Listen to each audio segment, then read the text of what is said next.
Ronaldo, vou começar com você porque você é um entusiasta do Cruzeiro, não porque o Cruzeiro vai incomodar, porque é o Cruzeiro desde o ano passado. O ano passado já não incomodou e esse ano já toma a estreia tomando uma sapatada de 4, o Tite já tá pendurado. Não, eu discordo. O ano passado incomodou sim, agora mudou de direção, sob nova direção. É o que o Trajano falou, né?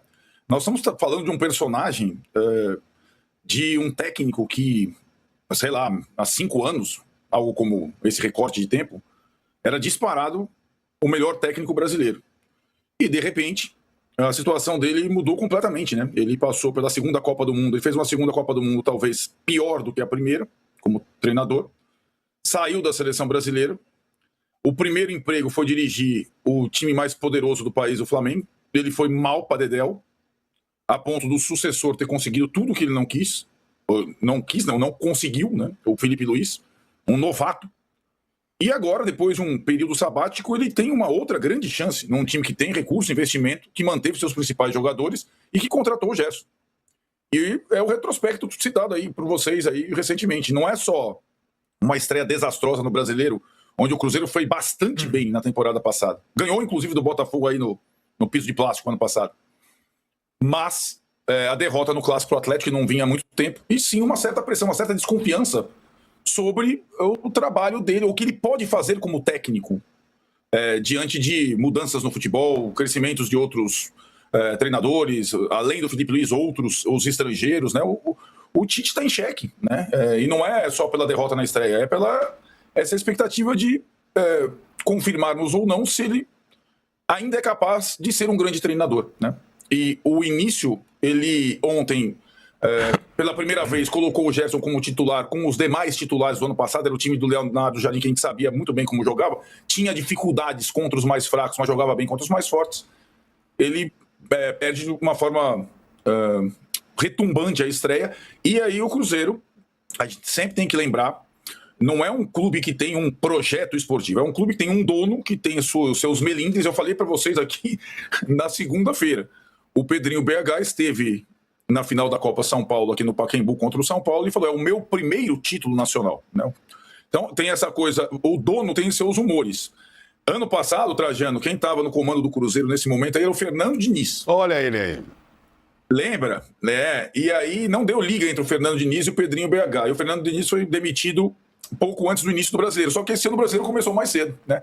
Então vamos ver como é que vai ser a reação do Tite e a reação do dono diante desse começo ruim do Tite no Cruzeiro. Uma grande decepção. Para mim, a decepção maior é o Tite e menos o Cruzeiro, que eu gostei ano passado. Em cima disso, até o PVC trouxe ontem a informação que o Pedrinho já tinha ficado bem bravo na derrota pro Democrata no meio da semana. Então imagina ele vendo essa sapatada aí. Agora, vamos combinar... Não, entre uma coisa e outra, teve uma derrota pro maior rival. Isso. Entre o Democrata e a virada. E vamos combinar que a gente, quem via só o primeiro tempo, não entende esse 4x0, né? Quem viu o primeiro tempo foi dormir. O jogo né? tava... Agora, 4x0, como assim? Bom, o Cruzeiro desistiu do jogo, parece, né? Porque tomou o segundo gol, desistiu. Tomou o segundo, desistiu. E a gente tava vendo agora há pouco, o Gerson deu um lance de trivela ali, que se o Caio Jorge faz, meu Deus, esse é um golaço.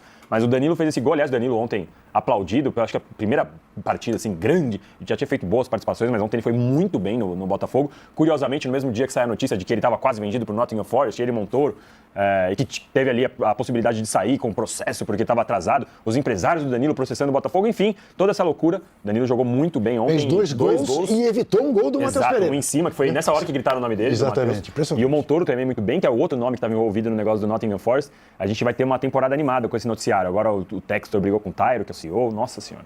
Mauro, o Tite está tendo dificuldades para retomar sua carreira, ele ficou fora, afastado, não tinha ido bem já no Flamengo.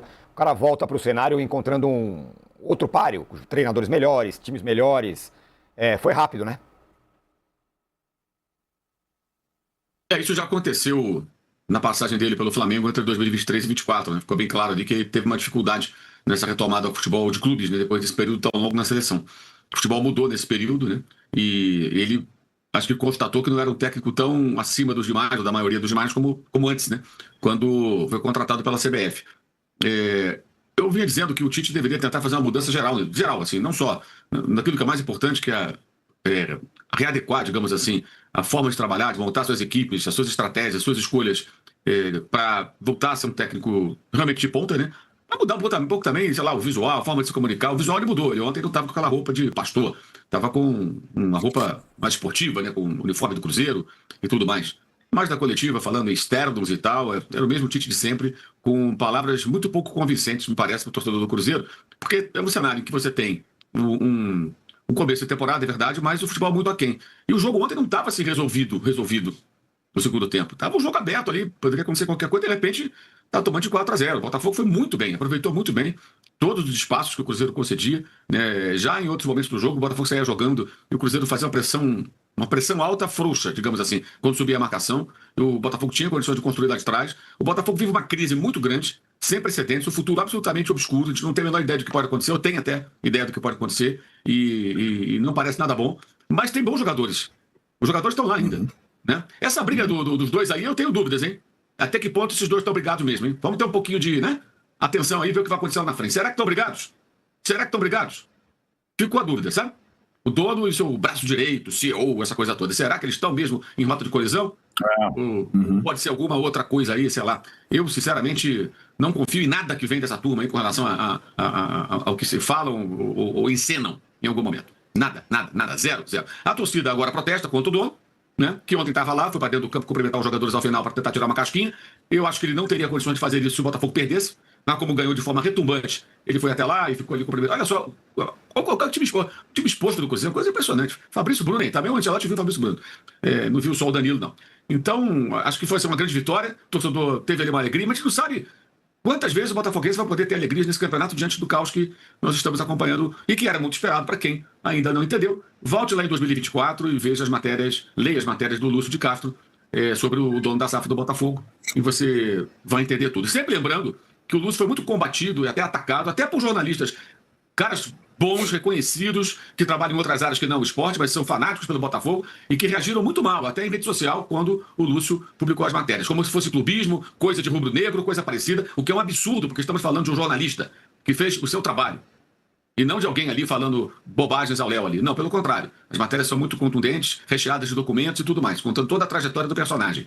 E agora as coisas estão acontecendo. A derrota de ontem ofusca um pouco a crise, mas ela não desaparece com esse placar. Nem que o Botafogo ganhe todos os jogos de 4-0 nas próximas semanas, o problema não vai desaparecer de uma hora para outra. Então é um momento muito confuso para o Botafogo, você imagina. Alegria pelo resultado, vitória retumbante, os jogadores são bons, tem bons jogadores, a gente viu isso ontem de novo, não há a menor dúvida quanto a isso, mas por quanto tempo eles vão continuar a serviço do Botafogo, o que poderá acontecer. Não só com essa tentativa de negociações lá com o parceiro grego, lá da Inglaterra, né? Mas também com insatisfações eventuais que os jogadores podem e devem ter diante dos muitos problemas que certamente vão respingar neles. Muito bem, tá passado aí, verdade. Leiam as reportagens do Lúcio de Castro. Aliás, falando de Lúcio de Castro, quero fazer um convite a todo mundo que não Por conhece. favor. O Lúcio de Castro está em companhia de nós dois aqui, lá na TV Brasil, toda segunda-feira, de 6 às 7 da manhã. Perfeito, não percam. Olha aqui. O Mauro fez referência ao nosso Lúcio de Castro e suas matérias sobre o texto. Fez muito bem feito. Eu quero acrescentar o Rodrigo Matos, que também fez, que também foi perseguido nas redes sociais, faz parte, mas por profissionais da comunicação, entre os quais está me fugindo o nome, um maravilhoso humorista. Que é o que imitou o Rodrigo? Foi o Adnet. Exatamente. Foi o Adnet. Que foi uma coisa realmente lamentável que ele fez e até hoje não pediu desculpa. Só uma coisa Até que eu gostaria de entender, que eu não entendi. Obrigado, Juca, por lembrar o Rodrigo. Falha minha. Tem que ter citado e me faltou. Muito obrigado por lembrar o Rodrigo Matos. O Danilo justíssimo citá-lo também. Então, o Danilo citou que o Danilo pode ir pro Nottingham Forest. Mas ele não é do Nottingham Forest? Não jogava lá? É só pausar aqui o vídeo, tá? Ó, link na descrição, como que vai ter lá do canal o All Sport, tá? Programa Posse da Bola, belezinha? E o seu Agenor aí já tá na corda bamba, né, galera? Beleza?